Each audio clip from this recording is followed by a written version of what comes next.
सावधान।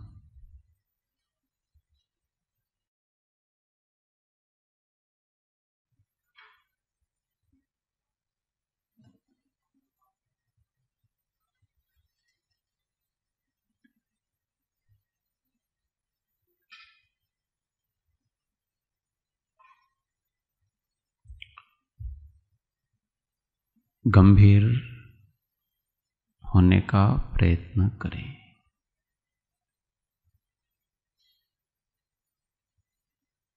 शांत और गंभीर होकर के अपने स्वरूप का अनुसंधान।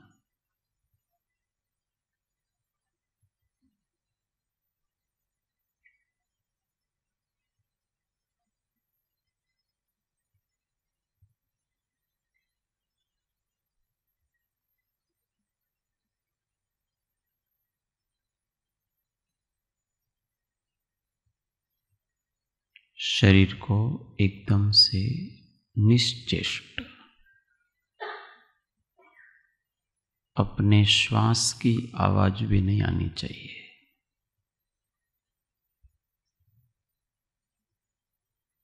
इतना शांत हो जाएं, मूर्ति की तरह।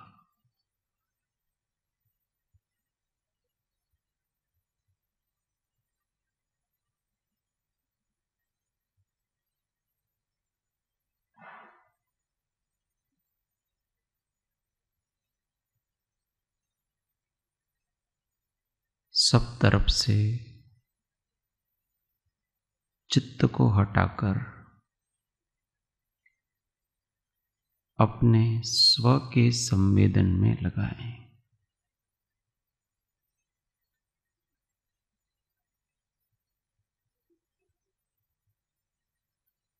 आत्मज्ञान का अर्थ आत्मा का ज्ञान है।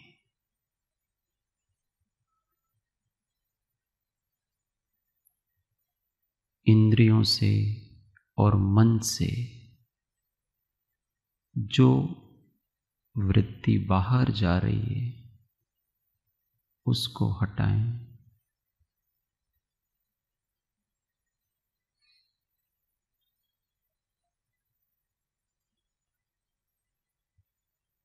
ठंडा, गरम, हल्का, भारी इत्यादि किसी भी प्रकार के स्पर्श से उदासीन हो जाएं। सब प्रकार के रसों से उदासीन हो जाएं। सुगंध दुर्गंध से उदासीन हो जाएं। किसी भी प्रकार के दृश्य से उदासीन हो जाएं। किसी भी प्रकार के शब्द से उदासीन हो जाएं। इस प्रकार इंद्रियों को रोकना। इंद्रियों से जो ज्ञान बाहर जा रहा था उसको उदासीन करके वहीं रोक देना। मन को भूतकाल की स्मृतियों से रोकना। भविष्य की कल्पना से रोकना और केवल उसको वर्तमान में जो सहज सत्ता रूप अनुभव स्वरूप चैतन्य है उसी के संवेदन में लगाना।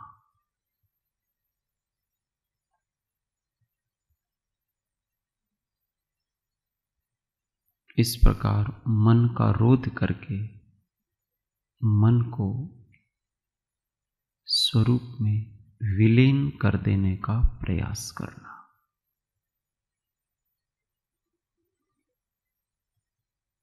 विचार रुकेगा नहीं, उस विचार को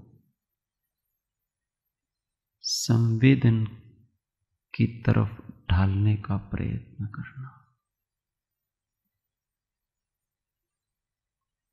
यह जो मैं हूं प्रत्यक्ष ही अनुभव में आ रहा हूं।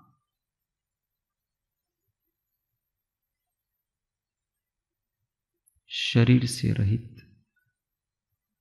जिसका कोई न स्पर्श है, न कोई रस है, न कोई गंध है, न कोई वर्ण है, न कोई आकार प्रकार है, रूप रंग है, फिर भी जो है और बिना प्रयत्न के वह अनुभव में आ रहा है, उसको अनुभव करने के लिए प्रयत्न नहीं करना पड़ता है, सहज अनुभव में आ रहा है। ऐसा यह मैं सहज शांत अनुभव स्वरूप चैतन्य,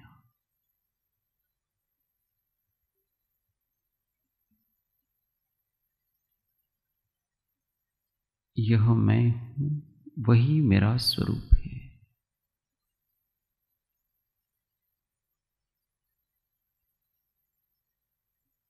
उसी में गहराई से उतरा जाए।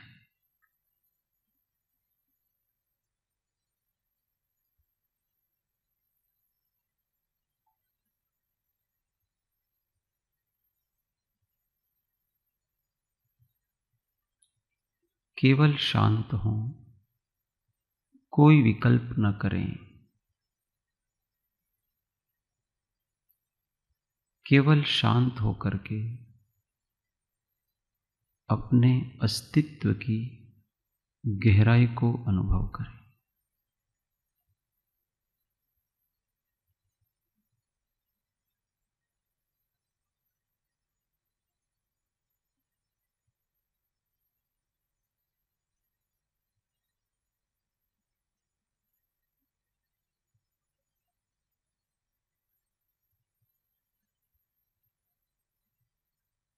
ज्ञान को स्व में ही निमग्न रखें,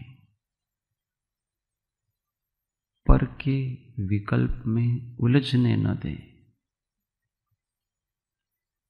पर का ज्ञान, पर का विकल्प आ जाए तो उदासीन रहें, पूरी शक्ति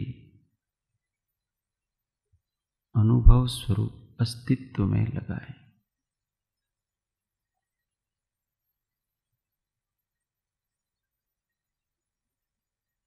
खींचतान न करें, कोमलता से, सौम्यता से सहज शांत होने का प्रयत्न करें।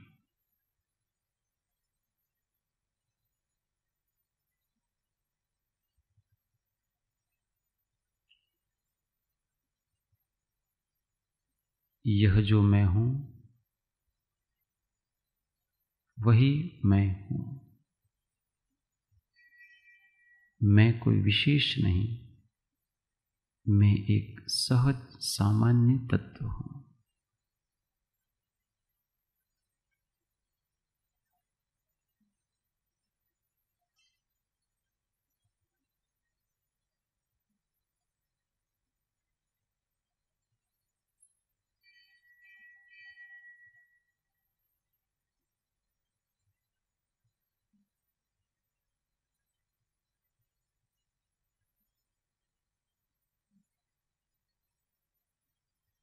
वृत्ति बलात् बाहर जाए तो उसे रोको मत, केवल उदासीन कर लो। बलात् विकल्प आए, उसे रोको मत, उसे उदासीन कर लो।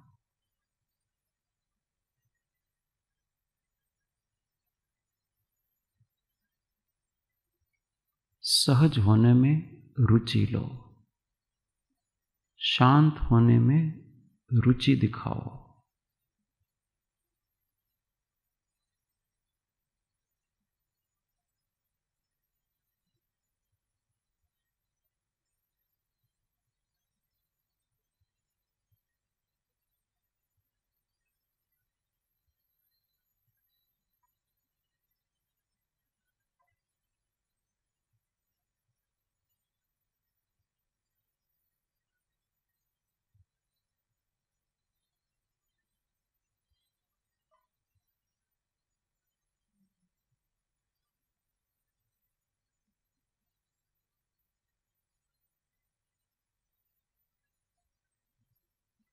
केवल अपने होने पने का एहसास करो कि यह मैं हूँ।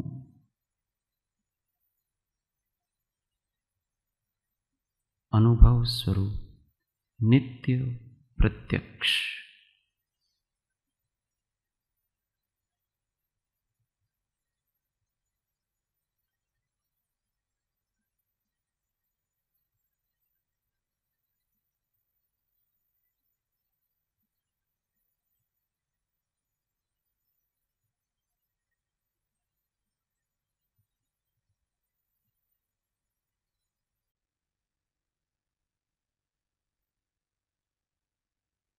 यह मैं दिखता नहीं, स्पर्श में नहीं आ रहा हूं, स्वाद नहीं ले पा रहा हूं, मैं गंध रूप नहीं हूं, दृश्य रूप नहीं हूं, शब्द रूप नहीं हूं, फिर भी मैं हूं। अनुभव रूप निराकार, निर्लेप।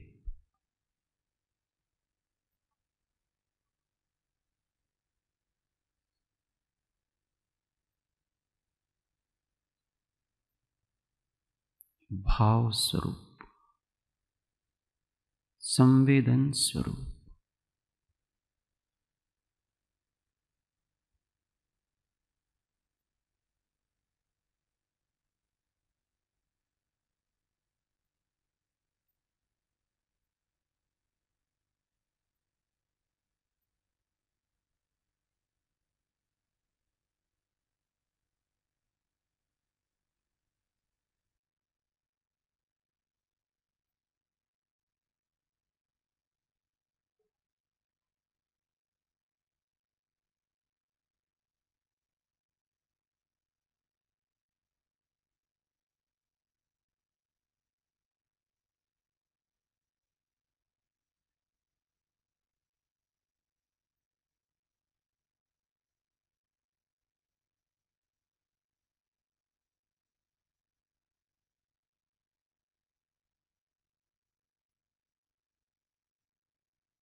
अनंत अनंत भाव भेद थी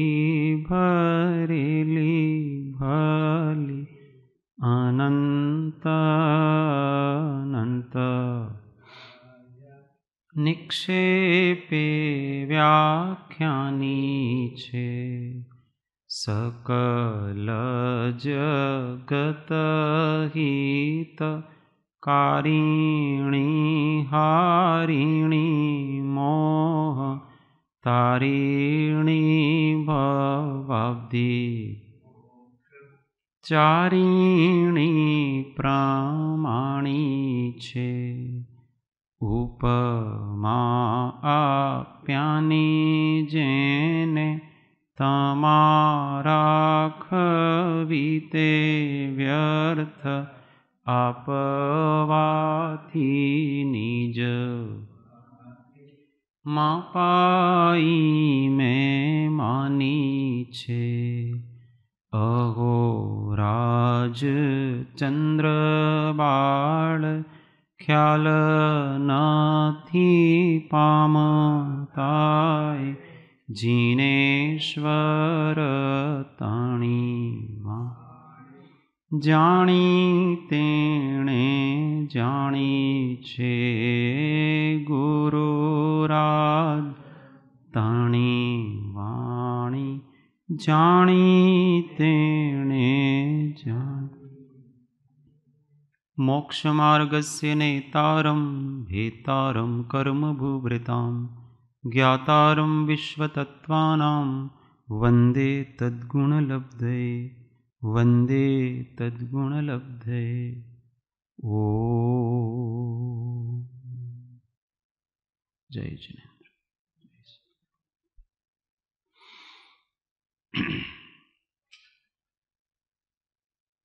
स्वाध्याय में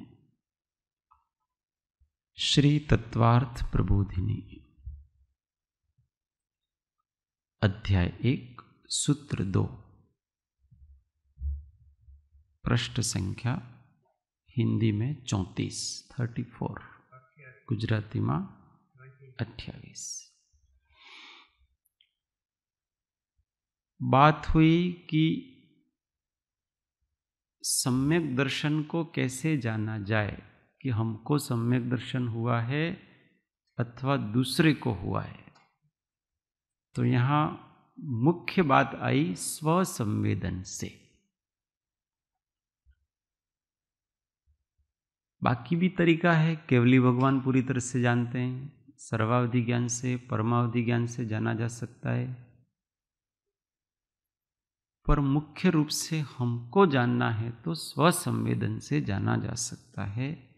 अब यहाँ जिज्ञासा कर रहे हैं कि स्वसंवेदन का क्या स्वरूप है, कृपया समझाइए। ये इतना उपयोगी गंभीर विषय है जिसको वास्तव में ही मोक्ष मार्ग में चलना है और इस संसार से पार होना है, इसको ये विषय बहुत अच्छे से समझना चाहिए। बाकी तो केवल टाइम पास करना है तो ठीक है। तो अब कहेंगे समाधान। स्वसंवेदन से यहां आशय यथार्थ तत्वार श्रद्धान अर्थात सम्यक्त्व होते ही श्रद्धा गुण, ज्ञान गुण और चारित्र गुण में जो विशुद्धि रूप परिणमन होता है उसके वेदन से है। देखो, सम्यक दर्शन हो रहा है तो उस समय ये 3 गुण हैं, वो सम्यक रूप परिणमन हो रहे हैं। मोक्ष आत्मा तो क्या है कि अनंत गुण संपन्न है, सभी गुण परिणमन हो रहे सम्यक रूप, परंतु मोक्ष मार्ग में ये 3 ही गुण हैं, वो नियामक हैं। मोक्ष की सिद्धि इन 3 से होती है और बंधन में इन तीनों से होता है, श्रद्धा, ज्ञान और चारित्र। जब ये विपरीत परिणमन करते हैं तो बंध का मार्ग है, और ये सम्यक परिणमन करते हैं तो मुक्ति का मार्ग है। तो जैसे ही व्यक्ति को तत्वार श्रद्धान होता है तो श्रद्धा गुण कैसे वेदन में आ रहा है, ज्ञान गुण क्या कर रहा है, चारित्र गुण किस प्रकार से परिणमन कर रहा है, इसमें से जो विशुद्धि हुई इन तीनों के सम्यक परिणन से, उस विशुद्धि का जो वेदन है उसका नाम स्वसंवेदन है। इसको और अधिक स्पष्ट करेंगे। इनकी विशुद्धि का वेदन स्वयं आत्मा को होता है, क्योंकि स्वसंवेदन आत्मा का लक्षण है। अभी सम्यक दर्शन हुआ तो अंदर जो विशुद्धि हुई उसको कौन जानेगा? हम ही जानेंगे ना। कोई यूं कहे कि सम्यक दर्शन होता है तो भगवान जाने, अपन तो नहीं जानते हैं। तो भाई घटना अपने अंदर घटी है तो हम कैसे नहीं जानेंगे? हमको अनुभूति हमको है, हम क्यों नहीं जानेंगे? हमारे अंदर कोई तकलीफ हो रही है, डॉक्टर के पास गए और डॉक्टर के कोई तकलीफ, आपको क्या अनुभव हो रहा है वो तो पता नहीं है, वो तो भगवान जाने, आप हमारा इलाज करो। तो भाई ऐसे कैसे हो सकता है? आपको तकलीफ हो रही है, वेदना आपको रहे, तो आप बताओ ना कैसी कैसी वेदना हो रही है। हो सकता है आप शब्दों में पूरा नहीं बता सकते, परंतु वेदना का अनुभव तो कर सकते हो ना, वो भी भगवान जाने। तो जब अनुभव भगवान ही कर रहे हैं तो फिर आपको क्या मतलब है उस वेदना से? तो अनुभूति भगवान कर रहे हैं ऐसा नहीं, भगवान तो जान रहे हैं, वेदन जीव कर रहा है। इसलिए सबसे मुख्य स्व संवेदन है। यहां પૂછવું છે તમારે? ભાઈ તો વીર્ય ગુણ ને તપ સાથે સંબંધ છે? तो वो सब गुण हैं, इसके साथ ही हैं वो सारे के सारे। वीर्य गुण अलग से नहीं है। वीर्य का मतलब ये होता है, अब बंद कर दो, आप बंद करो, बंद थे। हाँ चलो ठीक है। वीर्य गुण किसको कहते हैं? किसी भी पर्याय को धारण करने की शक्ति, उसका नाम वीर्य। परिवर्तन नहीं, किसी भी पर्याय को धारण कर रखने की शक्ति।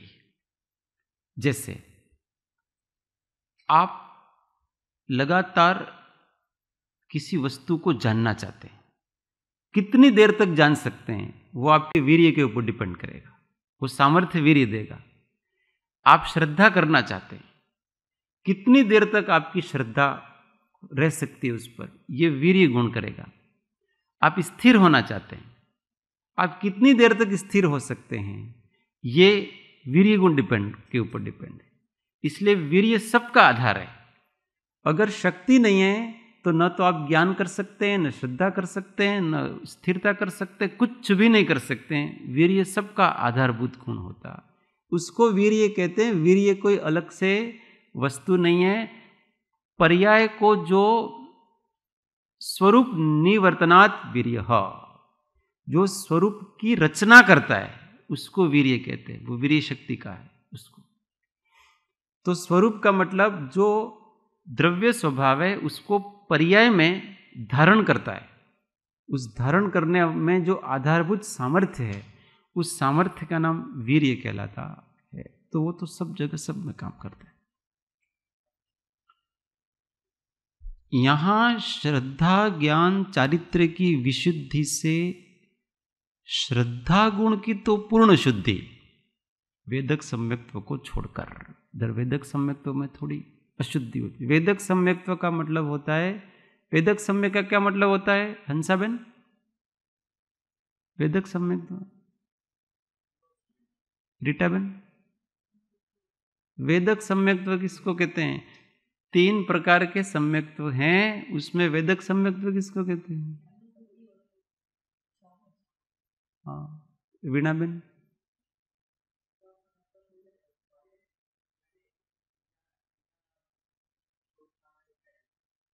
भारतीबेन, वेदक सम्यक्त्व किसको? किलाबेन, वेदक सम्यक्त्व, सुधाबा, वेदक सम्यक्त्व किसको?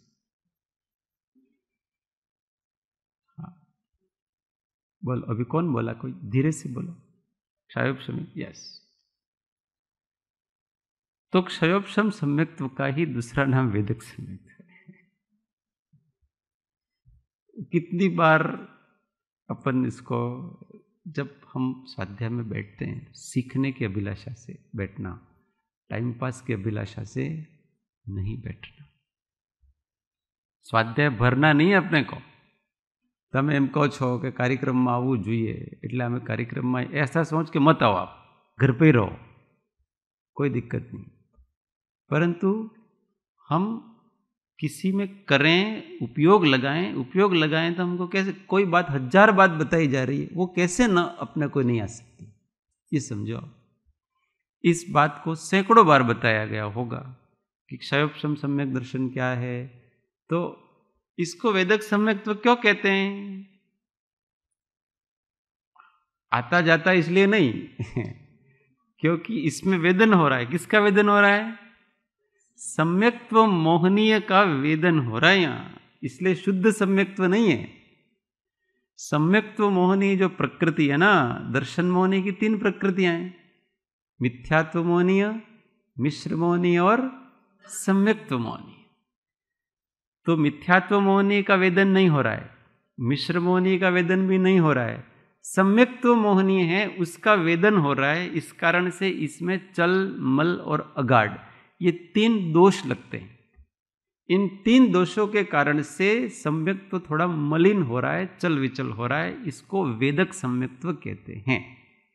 तो बाकी के जो 2 सम्यक्त्व हैं, शायिक सम्यक्त्व और औपशमिक सम्यक्त्व, ये तो पूरे शुद्ध हैं, इसमें किसी प्रकार की कोई मलिनता नहीं है। और जो वेदक सम्यक्त्व है उसमें थोड़ी मलिनता है। तो इसलिए यहां लिखा है कि जब सम्यक दर्शन अर्थात तत्वार श्रद्धान होता है, उस समय विशुद्धि, यहां श्रद्धा ज्ञान चारित्र की विशुद्ध, चारित्र गुण की तो पूर्ण शुद्धि है, बस इस वेदक सम्यक्त्व को छोड़ करके। तथा ज्ञान और चारित्र गुणों की एक देश शुद्धि होना आशय है। ज्ञान और चारित्र गुणों की एक देश, उसकी पूर्ण शुद्धि नहीं हो रही है सम्यक्त्व होते, पर श्रद्धा गुण की तो पूर्ण शुद्धि है, उसकी अनुभूति होती है। अब यहां थोड़ा सा टेक्निकल न्याय की भाषा में बताया जाएगा। यहां श्रद्धा गुण की शुद्धि होना तो सम्यक्त्व का आत्मभूत लक्षण जानना चाहिए। आत्मभूत का मतलब होता है स्वसापेक्ष, अंग रूप। आत्मभूत मतलब अंग रूप, स्वयं। तथा ज्ञान चारित्र की आंशिक शुद्धि सम्यक्त्व का अनात्मभूत अर्थात पर सापेक्ष लक्षण जानना चाहिए। अभी ये आत्मभूत और अनात्मभूत समझना, इसके ऊपर परीक्षा भी ली थी। आत्मभूत किसे कहते हैं और अनात्मभूत किसे कहते हैं? आत्मभूत का मतलब होता है जो उसका स्वरूप हो, उस रूप हो, उसको आत्मभूत कहते हैं। जैसे आत्मा का लक्षण ज्ञान करें, तो ये क्या है? इसका आत्मभूत लक्षण है। ज्ञान और आत्मा अलग अलग, वो उसका स्वरूप है। तादात्म्य संबंध जिसका जिसके साथ होता है उसको आत्मभूत कहते हैं। अब किसी की पहचान किसी और से की जाए तो उसको अनात्मभूत कहते हैं। जैसे यहां पर पहचान करना है कि इनमें से अरुण भाई कौन से हैं। अभी बाहर से कोई व्यक्ति आए, अरुण भाई की पहचान करनी है। अब अरुण भाई की पहचान बाहर का व्यक्ति बाहर के लक्षण से करेगा उसकी, उनको पता नहीं है। तो उनको ऐसा कहा कि देखो जो चेयर पे बैठे और गद्दी लेके बैठे होंगे ना कोई भी वो आपके अरुण भाई हैं, वो समझ लेना। तो वो आएगा और तुरंत पहचान जाएगा उसके। तो वो गद्दी और अरुण भाई ये क्या एक में के?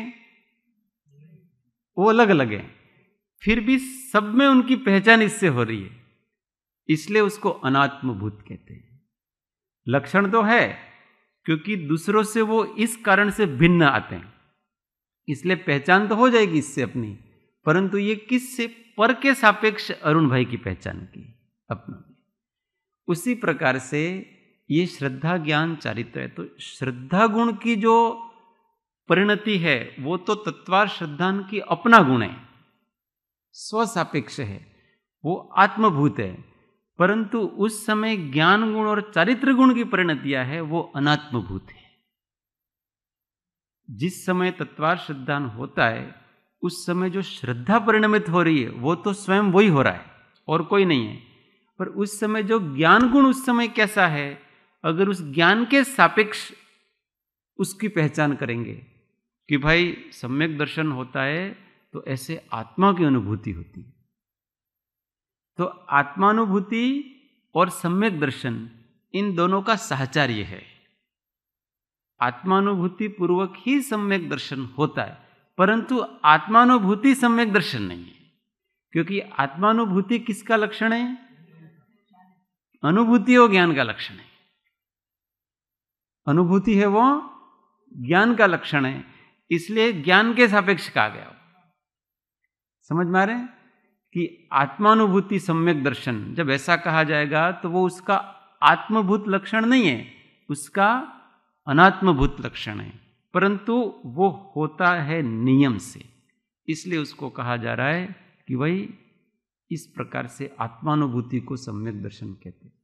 पर अगर आत्मानुभूति को ही सम्यक दर्शन कहेंगे तो फिर क्या है कि सम्यक दर्शन तो टिकता है 66 सागर तक, तो 66 सागर तक उसको आत्मानुभूति रहनी चाहिए। आप अगर निर्विकल्प समाधि आत्मानुभूति को सम्यक दर्शन ऐसा नाम दो तो लगातार होनी चाहिए ना, पर वो तो लगातार होती नहीं है, पर सम्यक दर्शन तो लगातार है। इसका मतलब सम्यक तो अलग वस्तु है, अनुभूति अलग वस्तु है। समझ में आ रहा है? ये आत्मभूत अनात्मभूत ऐसे समझना।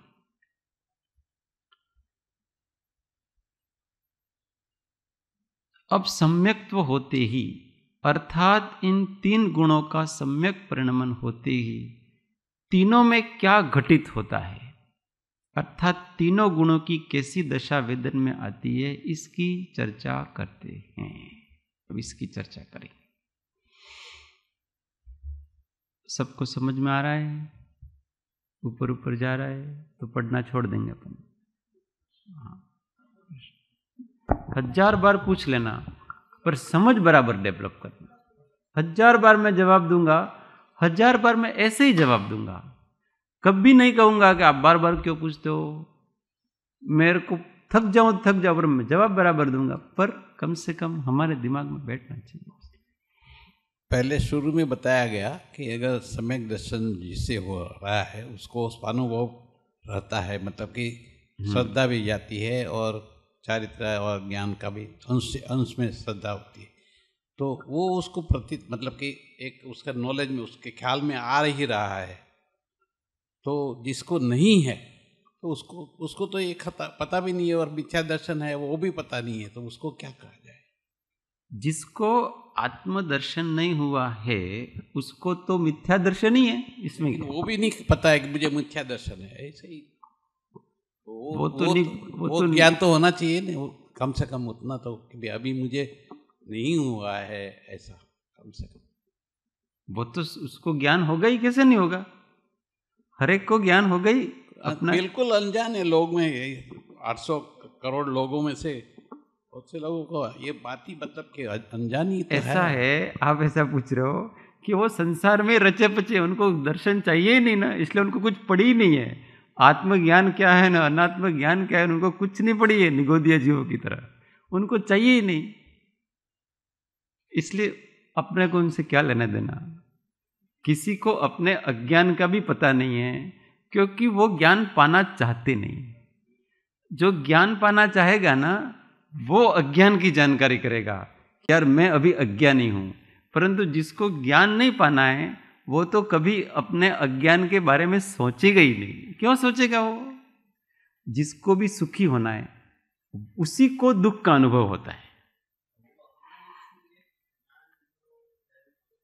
हाँ, अगर सबसे पहले क्या सोचेगा कि यार मैं अज्ञानी हूं। अज्ञानी ही क्यों रहूं मैं अनादिकाल से? ये जो 7 प्रकार की दशा है ना, शुभेच्छा, सुविचारणा, फिर तनुमानसा, सत्वापत्ति, असंतप्तता, पदार्थ भाविनी और तुरीय, ये 7 जो दशाएं हैं उन दशा में पहली दशा यही है, शुभेच्छा। और शुभेच्छा में वो ऐसा विचार करता है कि मैं अनादिकाल से अज्ञानी हूं, तो मैं अज्ञानी बन करके ही क्यों रहूं, मैं क्यों नहीं ज्ञान प्राप्त करूं। ये पहली दशा है। इसको जिज्ञासा कहते हैं, विचारणा, सुविचारणा कहते हैं। आगे फिर सुविचारणा में आएगा। कौन प्रश्न? हमारी एक बार पहले भी चर्चा हुई थी और ये विषय थोड़ा सा सेंसिटिव भी है, मतांतर वाला भी है, इसलिए स्पष्टता ज़्यादा चाहिए, क्योंकि अन्य अलग अलग संघों में अलग अलग विचारधारा है। तो स्वानुभूति है वो स्वद्रव्य की होती है, परद्रव्य की नहीं होती है। वो क्लैरिटी हमारी है ना। जो आत्मद्रव्य है अथवा जीव द्रव्य है, तब ये पुद्गल जो है 5 इंद्रिय मन, उसका अनुभव नहीं हो रहा है, स्व का हो रहा है। और ये बहुत कम समय के लिए होता है, जैसे 1, 2, 3 सेकंड, वो तो 3 सेकंड भी बहुत ज़्यादा है ना, बहुत कम समय हो रहा है। तो उसमें आप प्रकाश, इसमें 3-4 प्रश्न हैं मेरे छोटे छोटे। तो जैसे कोई किसी को अनुभूति हो रही है और वो ऐसा मन में उनको विचार भी आ जाए, ओ मुझे ये आत्मा की अनुभूति हो रही है, तो भी वो अनुभूति से बाहर आ जाता है ना। तो मन का कार्य कुछ भी हो जाए या तो कोई इंद्रिय में उपयोग चला जाए, तो भी वो स्वानुभूति से बाहर आ जाता है। और स्वानुभूति के दरमियान कोई भी बाहर में कितनी भी आवाज़ आ रही हो या कोई भी दृश्य हो, उनका कुछ भी ज्ञान नहीं होता है, परद्रव्य का कुछ भी ज्ञान नहीं हो रहा है, मात्र स्व का ही हो रहा है। तो ये मन में विचार उठना और उसमें उपयोग जाना, वो भी स्वानुभूति के लिए बाधक है या तो स्वानुभूति से बाहर आने का एक कारण है। उस पर आप थोड़ा और प्रकाश अगर डालें तो। देखो, अनुभूति 2 प्रकार की, एक उपयोगात्मक और एक लब्ध्यात्मक। ये 2 प्रकार की अनुभूति। उपयोगात्मक अनुभूति को अपन निर्विकल्प अनुभूति कहते हैं और लब्ध्यात्मक अनुभूति को अपन सविकल्प अनुभूति कहते हैं। अनुभूति दोनों हैं, दोनों कर्म निर्जरा का काम कर रहे हैं, दोनों संवर निर्जरा कर रहे, काम दोनों में हो रहा है। अभी जो पराग भाई ने बात की वो निर्विकल्प अनुभूति की बात की। जब पहली बार जिसको मोह ग्रंथि का भेद होता है, प्रथमोपशम सम्यक्त्व कहते हैं अथवा जो भी, उसको नियम से ये उपयोगात्मक अनुभूति होगी और बाद में ये बीच बीच में होती रहती है। जितने जितने अपन गहन ध्यान की दशाओं में जाएंगे तो उसको होती रहती है। जब तक सम्यक्त्व रहेगा तब तक बीच बीच में ये होती रहेगी इस प्रकार की। और ये जब उपयोगात्मक अनुभूति होती है तो कि उपयोग में बुद्धिपूर्वक विकल्प नहीं चलना, इसका नाम उपयोगात्मक अनुभूति कहलाती है। बुद्धि में अपने उपयोग में 5 इंद्रियों के विषय नहीं आना और चित्त का भूत और भविष्य में नहीं जाना, इसको इंद्रिय और मन का निरोध कहते हैं। 5 इंद्रिय के विषय में अभी कोई भी विषय उपयोग में नहीं आ रहा है और जो चित्त है वो कोई भूतकाल का कोई स्मरण नहीं कर रहा है, किसी पर्याय का, भावी काल का किसी प्रकार का कोई संकल्प नहीं हो रहा है और केवल अपने स्व के प्रति निष्ठावान है। उस समय जो एक चिन्ह मात्र स्फुरायमान होता है, वहां बुद्धिपूर्वक के विकल्प नहीं है। चिंतन है पर वो चिंतन ऐसा है कि वो हमारी भी पकड़ में नहीं आता है।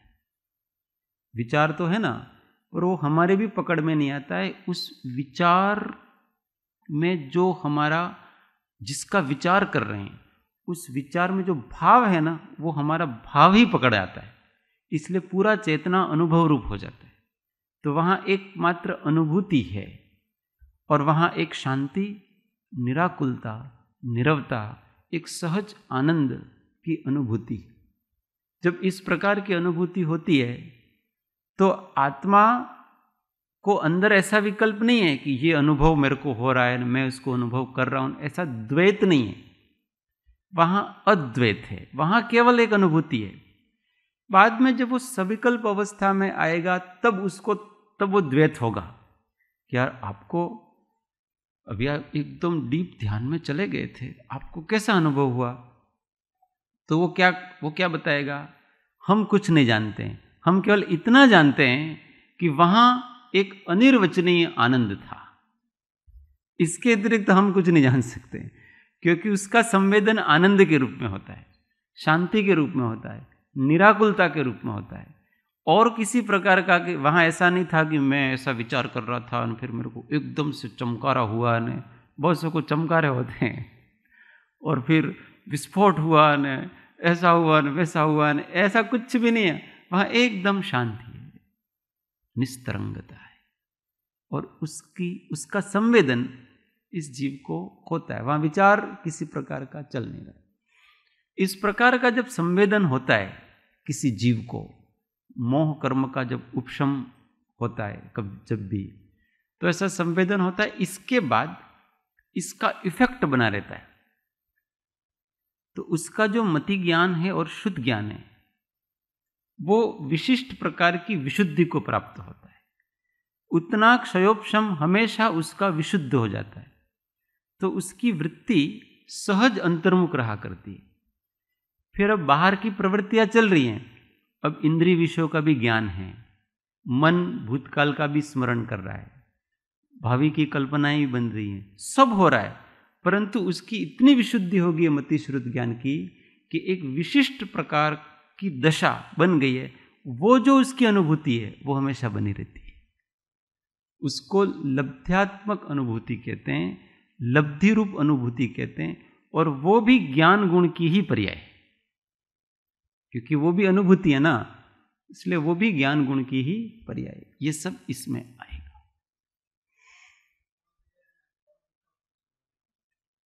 अविकल्प कहो निर्विकल्प कहो, एक ही बात है। इसमें ये फॉलो अप क्वेश्चन है, आप फिर नेक्स्ट ले लेना। तो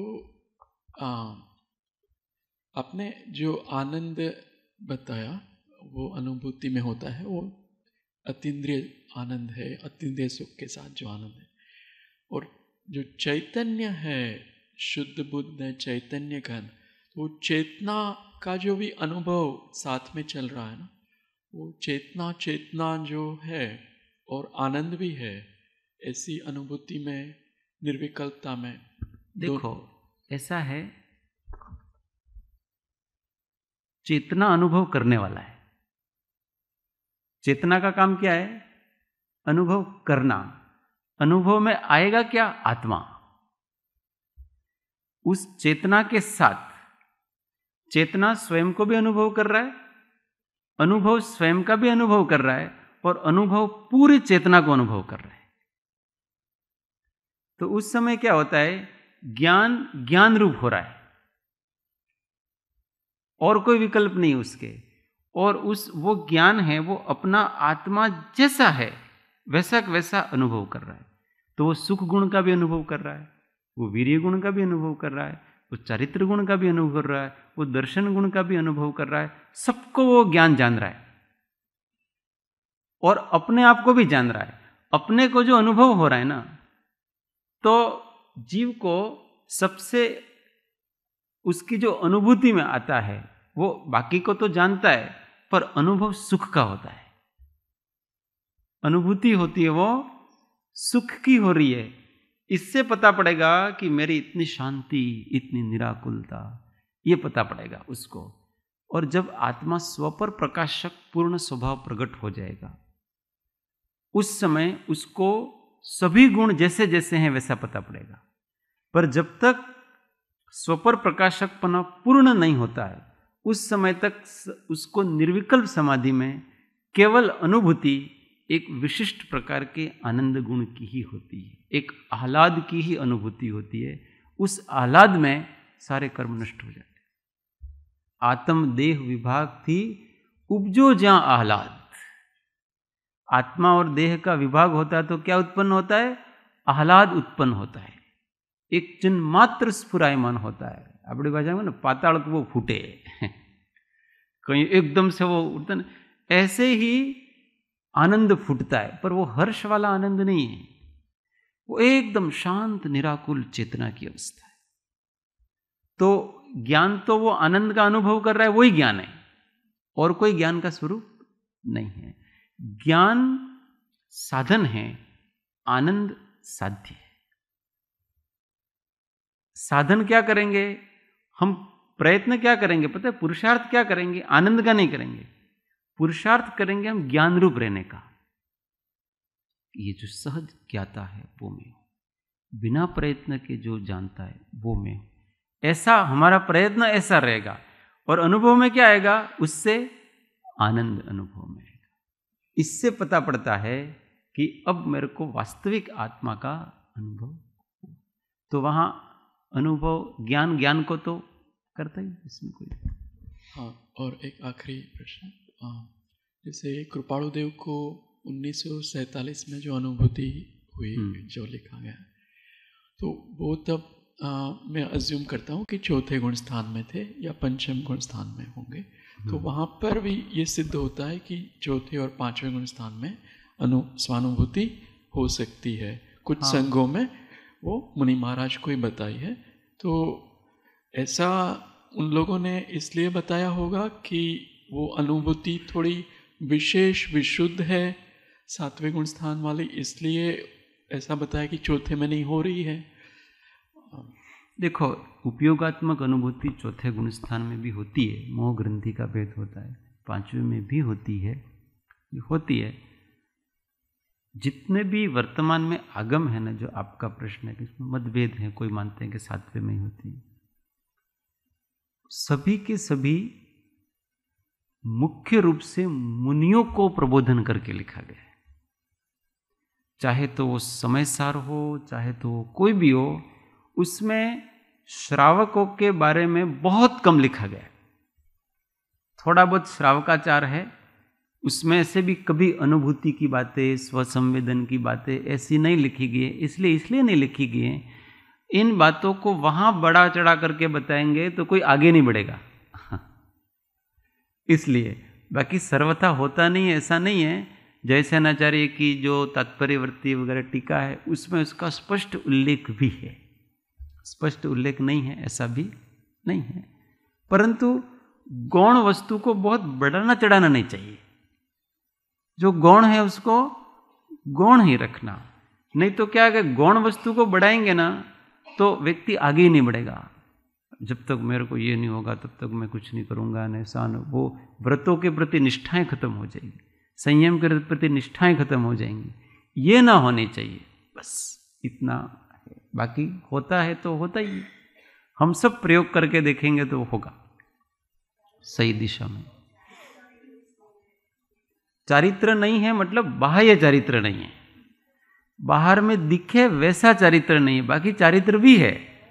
सम्यक्त्वार्जन चारित्र तो है ही ना उसके, पर संकल्प पूर्वक के नहीं है, बस इतना ही है।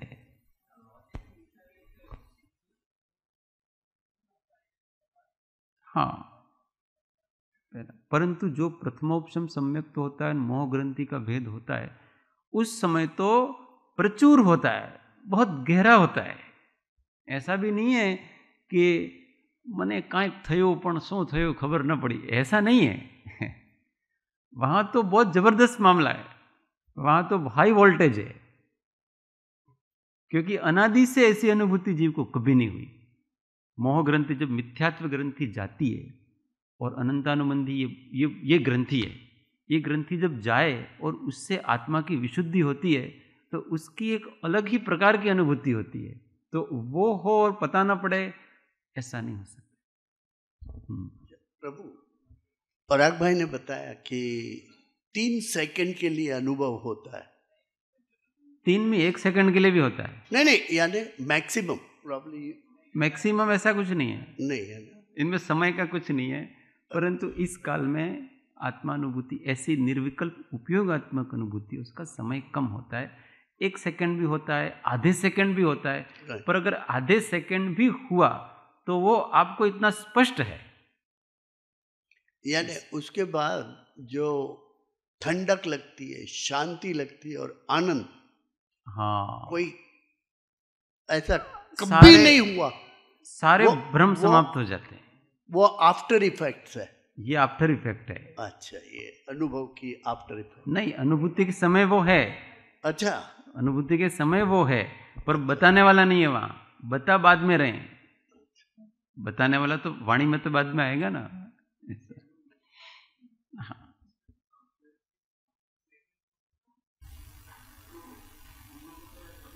दस दिन जो शिविर हुई कर्णानी उपलब्धि से, उसमें सब निकाला है सेकंड्स में जो उच्छ्वास। तो उस जैसे आगम में बताया 9वें गुण स्थान का काल है वो क्षुद्र भाव के आधा है। जो क्षुद्र भाव है वो उच्छ्वास का 18वां भाग जो होता है उससे आधा। तो उस पर से जो सेकंड्स में निकाला है ना वो 0.084 सेकंड निकाला है। और जो पूरी श्रेणी है उपशम श्रेणी, उनका काल निकाला 4.5 सेकंड निकाला है पूरी उपशम श्रेणी। तो स्वानुभूति का काल है वो कम है, मतलब इतना ज़्यादा नहीं होता है कि 10-15 मिनट चले, ऐसा नहीं है, वो बहुत कम बताया है। और इसको लब्धिसार के अलग अलग जो अल्प बहुत्व है काल के उस पर से निकाला हुआ। तो ऐसा सामान्य रूप से कथन। श्रेणी का काल भी है ना, जो केवल ज्ञान होता है ना, उस समय भी उस श्रेणी का काल भी 1-2-3 सेकंड का ही है, वहाँ भी ज़्यादा नहीं है, उतने में ही केवल ज्ञान हो रहा है। ये उपयोगात्मक अनुभूति तो पर 0.0001% हो तो भी वो इतनी गहरी है, आपको जरूर पता पड़ेगा। उसका इफेक्ट इतना गहरा है, आपको करंट है, जबरदस्त करंट, अगर आपको 1 सेकंड के 100वें भाग का भी लगे ना तो भी मर जाओगे।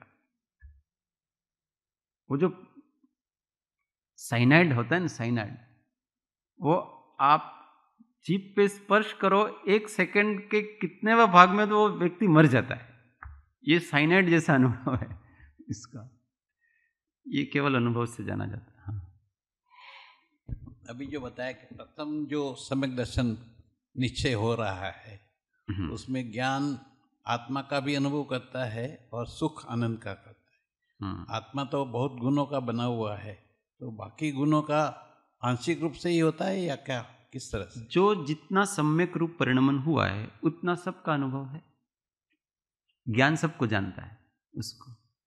मुख्य रूप से तो आपने सुख की बात कही, संवेदन मुख्य तो क्या आएगा, हमको आनंद से प्रयोजन है, जीव को तो आनंद ही ख्याल में आएगा ना।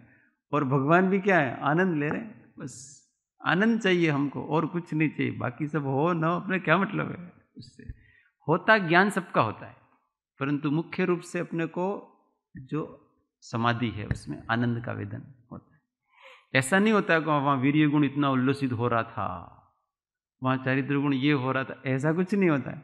वहाँ तो एक शांति है, आत्मा शांत हो गया। वास्तविकता ये है कि ये सभी गुण एक ही हैं, अलग अलग होते नहीं है, आत्मा अभेद है, अखंड है।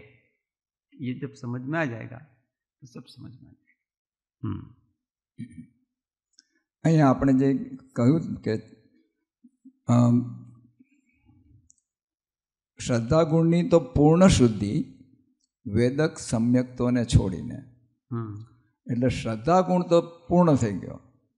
अगर क्षायिक सम्यक है तो, ओ क्षायिक हो तो उपशम है तो अंदर है, हाँ, पर वर्तमान में पूर्ण शुद्धि है। એટલે એ જ્યારે ઉપયોગ જ્ઞાનોપયોગ છે તો ઉપયોગાત્મક જે અનુભૂતિ છે એ તો બહુ જ અલ્પકાળની છે, પછી એ સામાન્ય રીતે લબ્ધિયાત્મક અનુભૂતિ તરીકે લાંબો વખત વર્તે છે। તો એ વખતે શ્રદ્ધાગુણની દશા ઉપયોગાત્મક અને લબ્ધિયાત્મકમાં કઈ રીતે બદલાય છે? वो शुद्ध है वो। તો છોડીને કેમ કીધું છે ને? किसका? वेदक सम्यक में तो मलिन ही है उस समय भी, मलिन है, लेकिन श्रद्धा गुण तो थयो छे पूरो। नहीं, वो श्रद्धा गुण भी क्षयोपशमिक ही है, इसलिए वो मलिन है। 66 सागर तक क्षयोपशमिक सम्यक दर्शन रहेगा तो मलिन ही रहेगा। हाँ, लेकिन अच्छा श्रद्धा गुण तो है खरो, पण वो मलिन रहेगा। सम्यक्त्व रहे छे 66 सागर। हाँ, पर कौन सा? आंशिक मलिनता को लिए हुए श्रद्धा, अच्छा, वो रहेगी, वो 66 सागर तक रहेगी उसकी। हैं? ऐसा है कि ये जो मलिनता है ना, चलमल अगाढ़ दोष से होती, वो ऐसी नहीं है कि वो सम्यक दर्शन को आवृत कर पाए। उस गुण को वो केवल दाग लगने जैसा है, तो उसको ऐसी मलिनता नहीं है कि श्रद्धा को आवृत कर दे, श्रद्धा को थोड़ी बहुत दूषित करती। जैसे अपने कपड़े पर दाग लगे हैं तो आप ऐसे नहीं कहोगे कि ये सफेद कपड़ा नहीं है। सफेद कपड़ा तो है पर उसमें दाग लगे हुए हैं 2-3, परंतु कपड़ा ही सफेद न रहे तो ही मिथ्यात्व मोह नहीं। समझ में आ रहा है?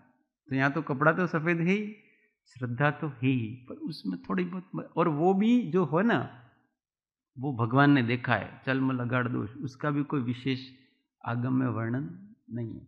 परंतु इतना है, ये जो अतिचार लगते हैं ना, जो सम्यक्त्व के जितने शंका, कांक्षा, विधिगिच्छा, ये अतिचार है उसके, वो क्षयोपशमिक सम्यक दर्शन, क्षयोपशमिक सम्यक दर्शन में ही अतिचार लगते हैं।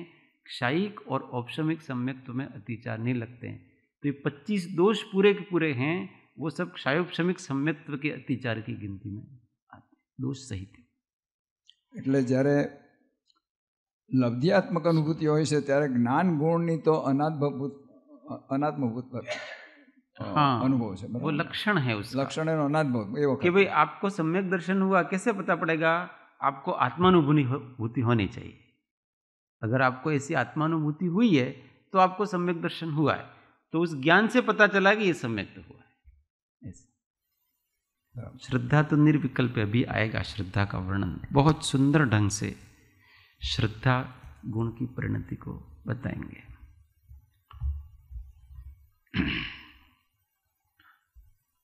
कुछ वस्तुएं प्रयत्न करेंगे, उस दिशा में जाएंगे तो सब अपने आप क्लियर हो जाता। बहुत ही निस्पृह होकर के, निशल्य होकर के और पवित्र होकर के अगर हम पुरुषार्थ करें तो सफलता अवश्य मिलती है।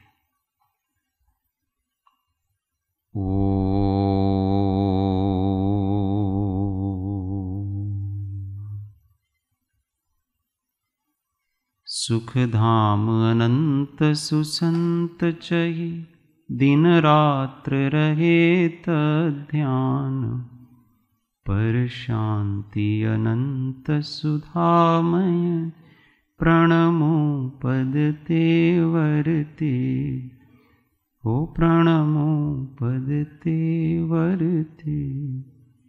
बोलो महावीर स्वामी पंच परमेष्ठी परम कृपाणु सद्गुरु सब संतन की, शुद्ध आत्मदेव की जय।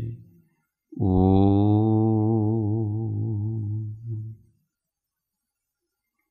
जय सद्गुरु।